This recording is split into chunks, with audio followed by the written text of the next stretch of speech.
Today we will start topic number 4 objectives of management. ये वो objectives हैं जो मैनेजमेंट को अचीव करने होते हैं। ऑर्गेनाइजेशन ने 3 टाइप के ऑब्जेक्टिव्स सेट किए हैं मैनेजमेंट के लिए जो उन्हें अचीव करने हैं। First is organisational objective, second is social objective and third is personal objective. Starting with organisational objectives. Organisational objectives वो ऑब्जेक्टिव्स होते हैं जिसमें ऑर्गेनाइजेशन जो है वो खुद के बारे सोचता है। सबसे पहला इसमें आता है हमारे पास सर्वाइवल। इसमें कहते हैं हर एक ऑर्गेनाइजेशन का एम होता है सबसे पहला कि वो मार्केट में सर्वाइव कर सके, इस कॉम्पिटिटिव वर्ल्ड में सर्वाइव कर सके। सर्वाइवल के लिए ज़रूरी है कि जो ऑर्गेनाइजेशन है अपना प्रोडक्ट इस प्राइस पे बेचे कि वो अपनी कॉस्ट जो है वो रिकवर कर सके। सपोज़ अगर कोई ऑर्गेनाइजेशन है उसका प्रोडक्ट जो बन रहा है उसकी कॉस्ट आ रही है ₹50।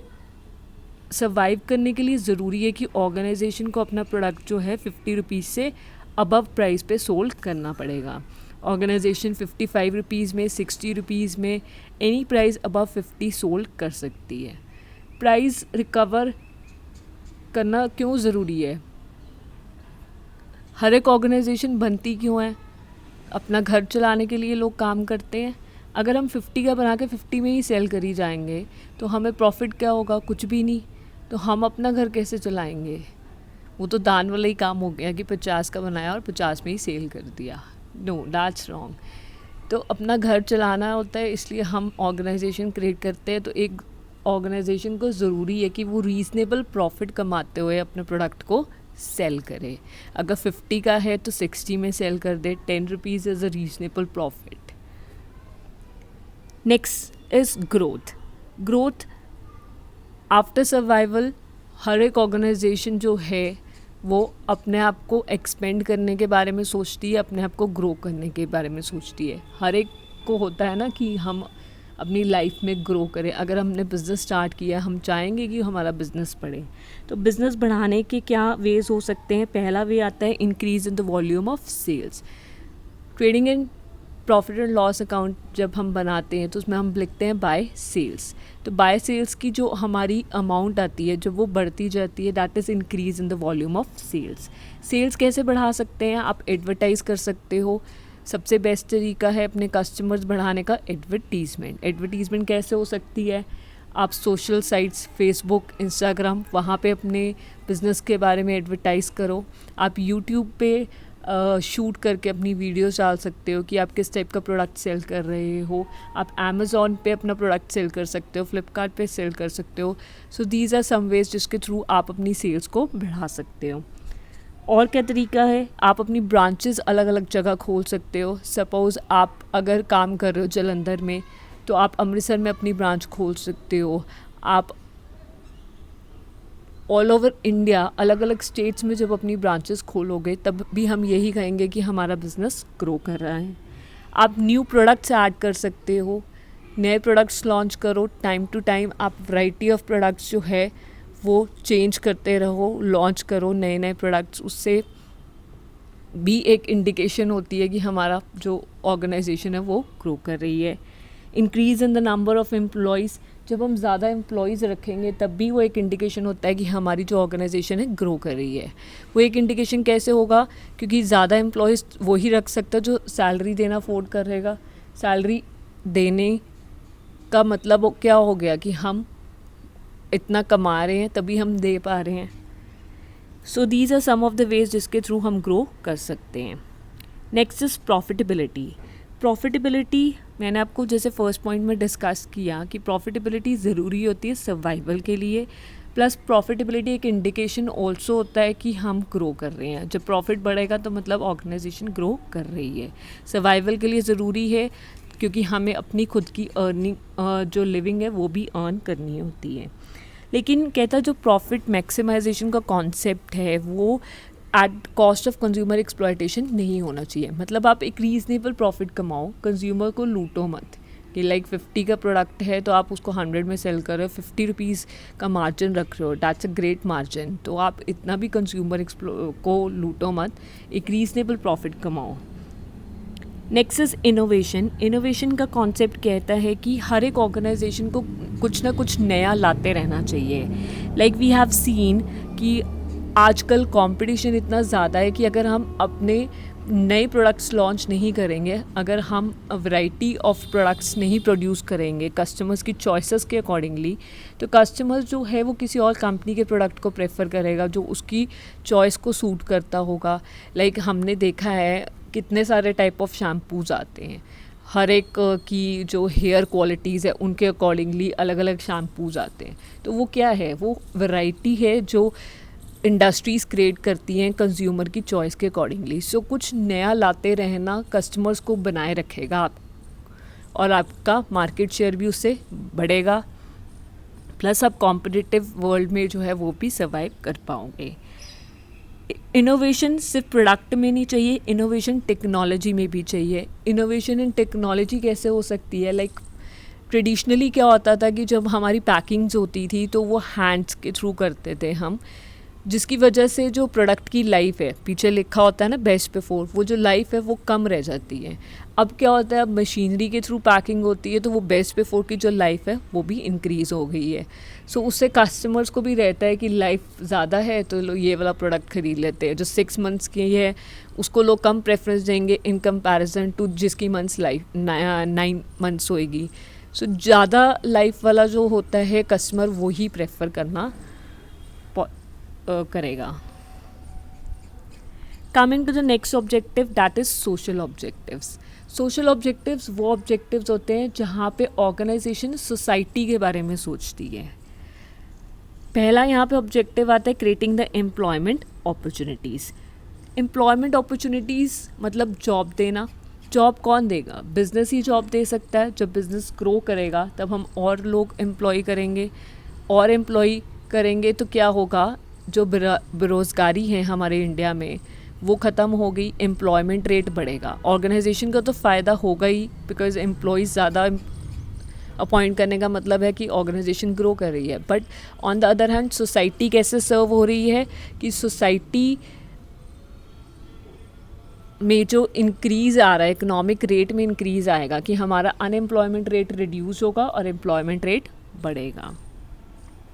Next is environmental friendly methods of production. Environmental friendly methods of production कहता है कि आपको इस तरह का प्रोसीजर अडॉप्ट करना चाहिए कि हमारा जो सोसाइटी है, हमारा जो इन्वायरमेंट है वो हमेशा क्लीन रहे।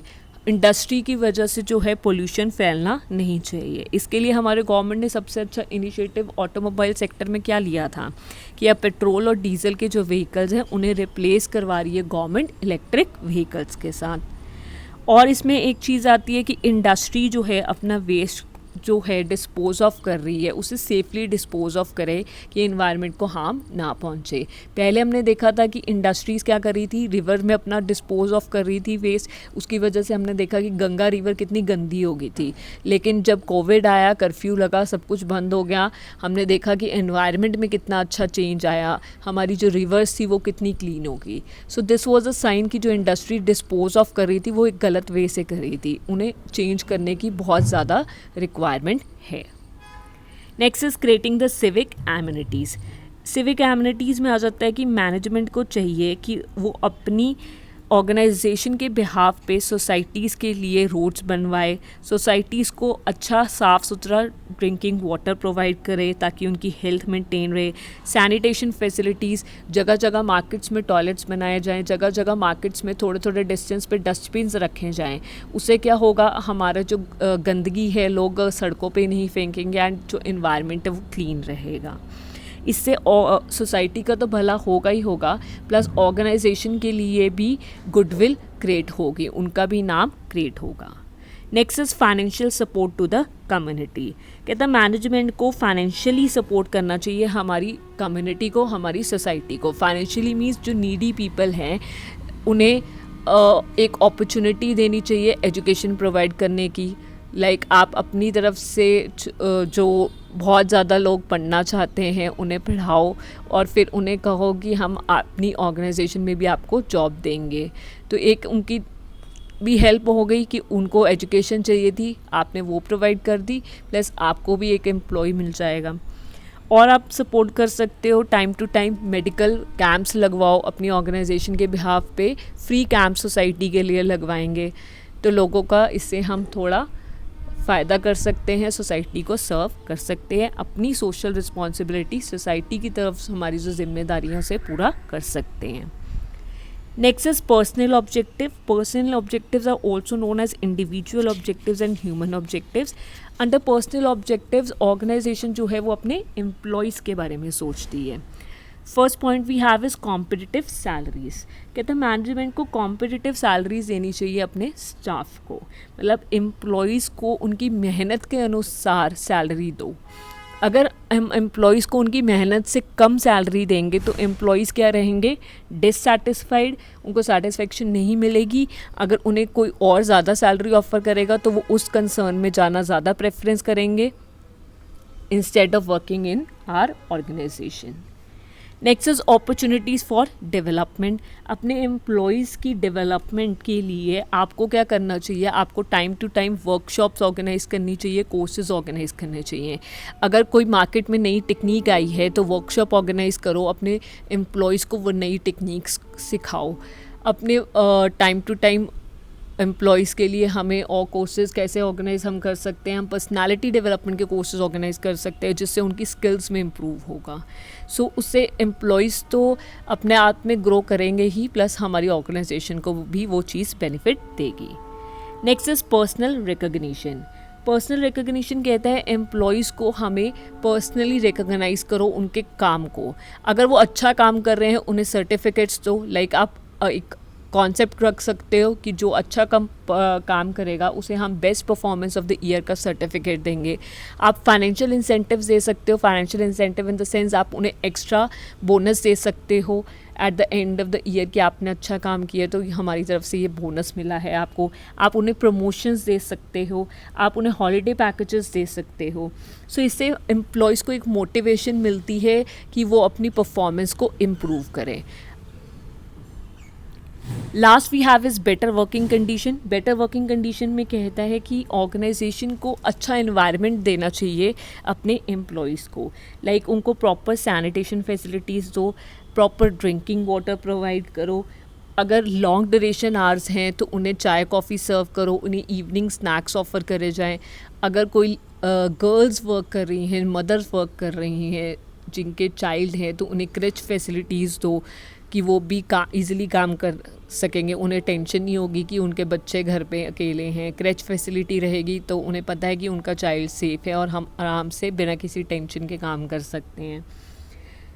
अगर ऑर्गेनाइजेशन में क्या है, चांसेस रहते हैं एक्सीडेंट्स होने के, फायर लगने के, तो आपको अपनी ऑर्गेनाइजेशन में सेफ्टी डिवाइसेस लगाने चाहिए ताकि जो एम्प्लॉयज़ हैं इन केस कोई एक्सीडेंट हो जाता है तो वो सेफ़ रहें. वेंटिलेशन प्रॉपर प्रोवाइड करो. लाइक एम्प्लॉयज़ को घुटन नहीं होनी चाहिए, रूम में प्रॉपर विंडोज़ होनी चाहिए जहाँ से एयर पास हो सकें, सनलाइट आए, नेचुरल सनलाइट आए. So these are some things जो आप अपने एम्प्लॉयज़ को दे सकते हो हैविंग बेटर वर्किंग कंडीशंस. इससे वो भी खुश रहेंगे, एनवायरनमेंट अच्छा होगा, तभी एम्प्लॉय जो है वो अच्छे तरीके से काम कर पाएगा. That's the end of the topic. If you like it then please do hit the like button and also subscribe to my channel and the bell button. अगर आप bell button press करोगे तभी you will get notified when I will upload the next video. Also comment in this comment section if you like the video. That's it. Thank you.